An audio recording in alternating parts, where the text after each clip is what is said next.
এটা স্টিলের ক্রাঙ্কসেট, এটা স্টিলের ক্রাঙ্কসেট। এইটা আমাদের কাছে এখন নতুন আসছে। এটার দাঁতটা অনেক বড়। তো দাঁত বড় লাগালে কি সুবিধা, আর দাঁত ছোটো লাগলে কি সুবিধা?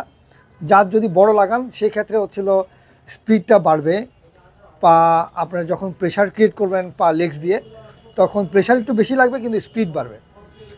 এটা আপনার ঢাকা শহরে বুঝবেন না। যদি আপনি কখনো লং ট্যুরে যান, যেমন 10 কিলো 20 কিলো 50 কিলো বা 100 কিলো যান, সেই ক্ষেত্রে এইটার ভূমিকাটা সবচেয়ে বেশি। যত বেশি বড় ক্রাঙ্ক তত স্পিড উঠাইতে সুবিধা হয়। একবার স্পিড যখন উঠে যায় তখন এটা আপনার আর প্রবলেম হবে না, শুধু পা নাড়াইলেই হবে। তো এটা স্টিলের ক্রাঙ্ক।